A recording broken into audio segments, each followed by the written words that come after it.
여러분 안녕하세요. 남편 사연 들어주는 여자 남사녀입니다. 요즘 캘리포니아가 이상 기온으로 인해 산불이 많이 나서 아직도 다 진압을 못한 상황인데요. 이 때문에 많은 시민들이 정전이나 연기 문제들로 불편을 겪고 계시죠? 저도 당시 폭염 속에 갑자기 내린 비와 수많은 번개 때문에 밤새 잠을 설쳤는데 정말 태어나서 그렇게 많은 번개를 한꺼번에 본 적은 없었던 것 같아요. 번개의 번쩍임 뿐만이 아니라 그 소리가 너무 커서 집이 막 흔들리는데 성인인 저도 좀 무섭더라고요. 최근 이상기온으로 시작된 12,000번 이상의 번개로 인해서 현재 캘리포니아 전역에선 560건의 산불을 진압을 하고 있고 약 1,400명의 소방관들이 투입되어 있다고 하는데 어서 빨리 산불이 진압이 되면 좋겠어요. 아시다시피 미국은 지금 최악의 코로나 사태로 인해 매일 수많은 사망자와 감염자가 증가되고 있는 상태인데 아이들은 이 때문에 학교도 못 가고 온라인 수업을 하며 하루 종일 집에만 있잖아요. 이런 우리 아이들에게 물려줄 것이 이상 기온과 무서운 질병뿐이라는 게 어른으로서 정말 미안하고 안타깝습니다. 자, 그럼 오늘은 남사녀 네 번째 이야기를 시작하기 전에 저희가 할 수 있는 안에서 온난화를 조금 더 늦출 수 있는 방법 5가지를 소개해보고 저희 남사녀 시작해보려고 합니다. 우선 첫 번째로 세탁 건조기 대신 빨래를 건조대에 널어 말리고 재활용 의류도 애용하자입니다. 놀랍게도 옷을 생산하고 유지하는 데 사용되는 에너지의 60%가 세탁 및 건조에 의한 것이라고 하는데요. 그만큼 저희가 세탁기나 세탁 건조기를 적게 사용하면 대기 중에 이산화탄소를 덜 방출하기 때문에 도움이 된다는 거죠. 방법은 적은 양의 빨래를 자주 돌리기보다는 조금 모아뒀다 돌리고 건조기를 사용하기보단 건조대를 이용해 빨래를 말리는 거예요. 저는 햇빛에 빨래를 말리면 소독도 되고 그 말린 냄새가 좋아서 빨래 건조대에 항상 말리는데요. 전기세 절약도 하고 좋은 방법 같아요. 또 새 옷을 만들고 운반하는데 많은 탄소량이 배출된다고 합니다. 면화는 전 세계의 3% 미만의 땅에서 생산이 되는데 그게 세계에서 생산되는 농약의 25%를 쓴다고 하니 정말 상상을 초월하는 양이네요. 그래서 저희가 옷을 재활용하게 되면 그만큼 새 옷을 만들어내는 양이 주니까 탄소량 배출도 줄어들겠죠? 어디 옷뿐이겠어요? 무엇이든 재활용은 환경 보호 차원에서 좋은 것 같아요. 요즘 한국은 당근 마켓이라고 해서 당신의 근처에서 만나는 중고 직거래라는 이름으로 인근 지역에 사는 사람들 위주의 재활용 마켓이 유명세를 타고 있다고 하는데 앞으로 이런 진화된 재활용 사업이 미국에도 생기면 좋겠어요. 두 번째는 청구서 지불은 온라인으로 하자입니다. 이 방법은 종이를 덜 사용하므로 나무만 살리는 게 아니라 그로 인해 발생하는 운반, 업무, 연료 사용을 줄이므로 이산화탄소를 줄일 수 있다는 거죠.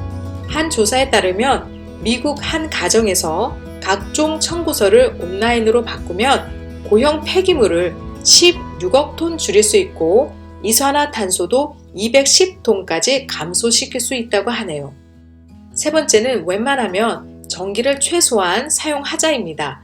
예를 들면 운전할 때 에어컨을 트는 것보다 창문을 열고 낙엽을 송풍기 대신 갈퀴를 사용해서 청소를 하고 컴퓨터를 쓰지 않을 땐 전원을 완전히 꺼두며 외출 시에는 필요 없는 전기를 뽑아 두자는 거죠. 다 알고 계시면서 실천하기 어려운 부분이죠. 하지만 오늘이라도 노력해보면 어떨까요? 네 번째는 다들 아시다시피 비닐봉지를 적게 쓰자입니다. 이게 얼마나 유해한 온실가스를 배출하는지 다들 잘 알고 계실 거예요. 매년 5천억 장 이상의 비닐봉지가 생산되는데 그 중에 오직 3%만이 재활용이 되고 이 비닐봉지가 자연분해되는 시간은 1000년에 가까운 시간이 걸린다고 합니다. 저는 마켓에 갈 때를 대비해서 늘 차 안에 재활용 가방을 여러 개 구비해 놓는데 여러분도 잘 알고 계시죠? 비닐봉지 적게 쓰도록 같이 노력해 보자고요.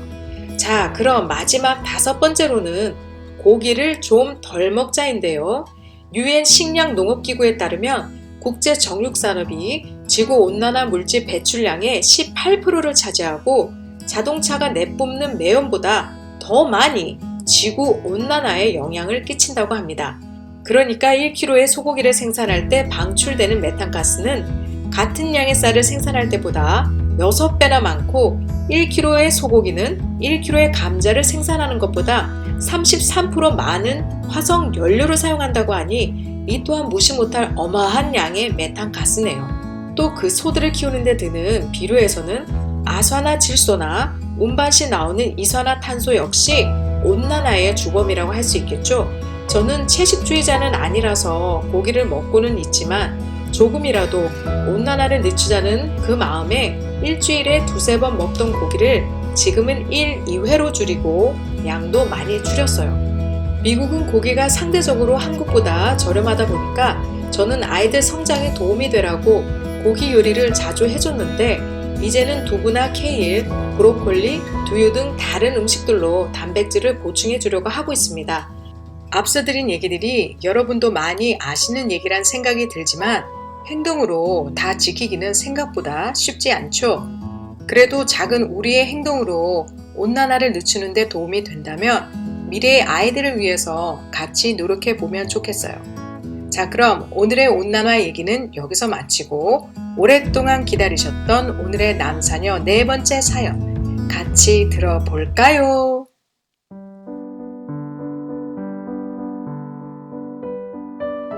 제목 나 다시 돌아갈래. 남사녀님 안녕하세요. 저는 김포에 사는 오지랖이 문제입니다. 오늘 집안에 순둥이로 부르는 남편 얘기 좀 하려고 사연을 보냅니다. 저와 제 남편은 초등학교 동창으로 어릴 적부터 잘 알고 지내던 사이였어요. 같은 반이 된 적도 있었고 또 많이 또가 돼서 서로의 비밀을 공유한 적이 있는 사이라 알게 모르게 추억이 좀 있었죠. 저희는 같은 동네에 살다 보니까 부모님끼리도 서로 잘 아셔서 왕래도 자주 하고 어릴 적엔 가족여행도 여러 번 같이 갔었어요.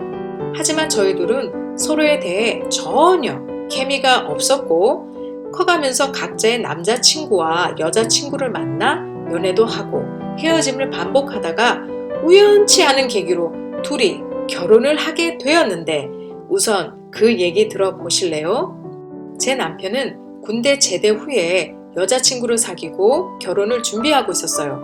저는 회사를 다니며 30이 넘기 전에 시집을 가고 싶어서 열심히 선을 보면서 각자 생활을 하고 있었죠. 그러던 어느 날 저희 엄마가 식사를 하시다 하시는 말이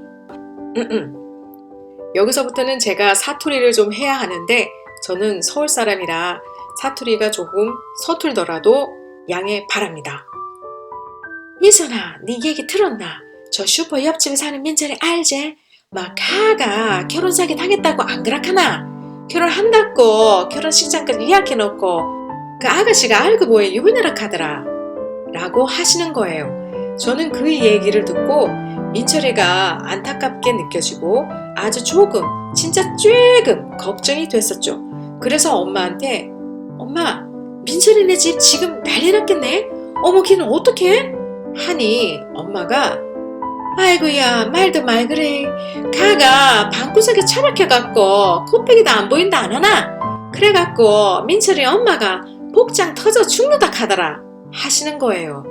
그때 제가 민철이 걱정만 안 했어도 지금 이런 사단은 안 났을 텐데 오지랖이 넓은 저는 민철이가 걱정이 돼서 밥을 먹고 나서 바로 민철이에게 문자를 했죠.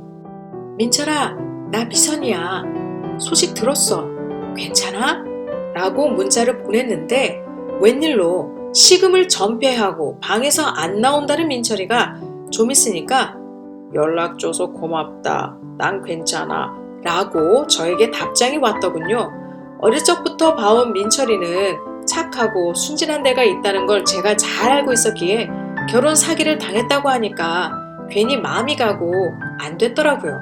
그래서 마치 제가 인생 선배라도 된 것처럼 민철이가 나쁜 마음 안 먹게 서로 밤새 문자를 주고받았죠. 그리고 그 문자가 그 이후에도 계속 서로 이어져서 결국엔 이놈의 결혼까지 했답니다. 아, 내 오지랖, 나 다시 돌아갈래. 암튼 이렇게 착하고 순진하게 보였던 신랑은 결혼 후 보니까 세상 물정 하나도 모르는 맹한 사람으로 바뀌어 있더군요. 그 여리고 착한 마음씨는 남에게 사기당하기 아주 딱 좋아서 빌라를 지어서 같이 분양하자는 남편 친구에게 큰 사기를 당해 가지고 있는 집은 물론이고 부모님이 남겨주신 땅까지 다 날려버렸어요. 인생이 이 사람을 만나서 이렇게 꼬일 줄 알았다면 제가 결혼을 했겠어요? 이제 뭐 아니면 도다 하고 이혼 도장을 찍고 싶지만 죄는 미워하되 사람을 미워하지 말라는 말이 자꾸 떠올라 이혼도 못하고 이러고 있답니다. 아, 사는 게 참 고난의 연속이네요. 그리고 남사녀님, 여기서 신랑 칭찬 한 가지 꼭 하라고 하셨죠? 정말 고민이 많이 돼서 안 쓸까 했는데 생각해보니까 이 사람은 그래도 그 착한 심성을 가진 게 단점이자 장점이라는 거예요. 어떤 남자들은 방귀 낀 놈이 성낸다고 자기가 잘못하고도 더 콘스를 치고 부인의 기를 죽이고 산다고 하는데 적어도 이 사람은 자기가 잘못한 걸 인정하고 저한텐 찍소리 못하고 산다는 겁니다. 하지만 미안하다고 하면 집이 땅이 돌아오나요? 아직도 정신을 못 차리는데 남사녀님, 이런 신랑 어떻게 하면 될까요? 라고 사연 보내주셨습니다. 네, 오지랖이 문제님 사연 잘 들어봤습니다. 사연을 보니 오늘의 남사녀의 키워드는 사기 잘 당하는 남편으로 해볼까 합니다. 미국에 와서 같은 교민에게 사기 당하시는 분들도 너무 많은데요. 요즘은 그야말로 사기가 온라인, 오프라인으로 판치는 세상이라 자나 깨나 사기 조심하셔야 합니다. 사기꾼은 그 틈을 놓치지 않고 호시탐탐 사람들에게 접근해서 불법적인 이득을 취하고 한 사람과 한 가정을 망쳐놓기 때문이죠. 그럼 어떤 사람들이 사기를 잘 당하는지 조사를 해보았는데요. 첫째로 주체가 약하신 분들이라고 하네요. 자기의 원칙과 가치관이 있지 않는 분들이 타인의 의견에 잘 흔들리고 어떤 제안에 솔깃해져서 사기를 당할 확률이 높다고 합니다. 그래서 이런 분들은 돈에 관련된 부분에선 반드시 주변 사람들에게 알리고 상담을 받아야 한다고 하네요. 그리고 둘째로 체면을 중요시 하시는 분들 역시 사기를 잘 당한다고 해요. 이런 분들은 체면을 지키기 위해서 상대방의 제의를 거절하기 어려워하고 또 거절 결핍증도 같이 가지고 계시는 분들도 많다고 하는데요. 이런 분들의 특징은 거절하게 되면 상대방에게 자기가 안 좋은 사람으로 보일까봐 두려워하는 마음이 있어서 쉽게 타인의 부탁을 거절하지 못한다고 합니다. 셋째로는 욕심이 많으신 분들이라고 해요. 뭔가 성실히 노력해서 자기의 삶을 완성하는 것이 아니라 큰 한 방을 기다리시다가 사기의 늪에 빠지시는 거죠. 이런 분들은 본인은 특별해서 그런 아주 터무니없는 좋은 제안을 받으면 나니까 그러니 특별한 행운이 있는 거야 하면서 착각하고 사신다고 하네요. 그럼 사기를 안 당하려면 어떻게 해야 할까요?